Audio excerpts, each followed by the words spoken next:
Gaza sont donc pro-génocidaires. C'est exactement ce qu'on ose dire de Barbara, qui, je vous le rappelle, surtout pour ses fans, dont je fais partie puisque c'est une amie, était encore ce matin à l'antenne des Grandes Gueules. Vous savez, on a partagé ce plateau des Grandes Gueules pendant des années. Barbara est une vraie grande gueule, elle dit vraiment les choses.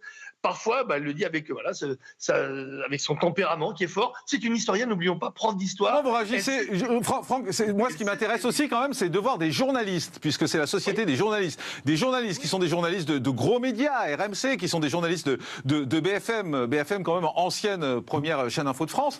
Comment est-ce que vous réagissez quand vous les entendez demander qu'une chroniqueuse soit exclue de l'antenne ?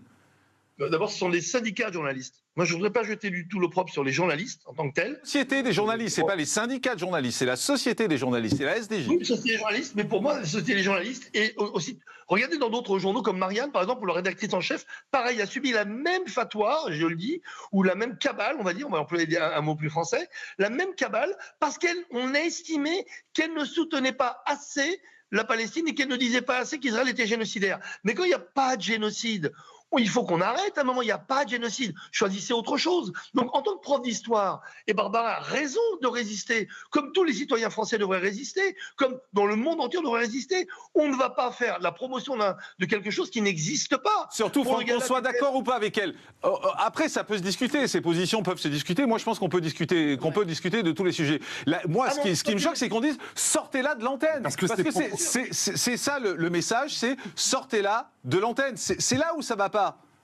Là, d'abord, on voit bien déjà que la direction n'est pas d'accord avec ce point de vue, puisque d'abord, elle est à l'antenne. Dieu merci. Tout d'abord pour la liberté d'expression, parce qu'ils défendent cette grande gueule depuis des années, mais qu'elle n'a pas été contrevenante. Ce qui est contrevenant aujourd'hui par rapport à la loi, les appels à la haine, d'accuser le génocide alors que le génocide n'existe pas. Donc elle dit, elle le démontre avec des faits historiques, et surtout des faits en prenant les chiffres du Hamas, comme pendant le gala d'EDF, ou dans un quiz, donc c'est un quiz destiné aux moins de 25 ans, on l'a exposé, et donc il y a une question pour expliquer arithmétiquement, parce que dans l'émotion, évidemment, la symbolique du génocide fait plaisir aux insoumis et à tous leurs affiliés. Mais il n'y a pas de génocide. Pourquoi ? On a expliqué, on a fait une explication arithmétique. Donc on a pris les 50 000 morts, ce sont les chiffres du Hamas. On a pris tous les chiffres du Hamas, les 25 000 terroristes en moins. Il vit dans une réalité parallèle. Merci Franck Tapiro.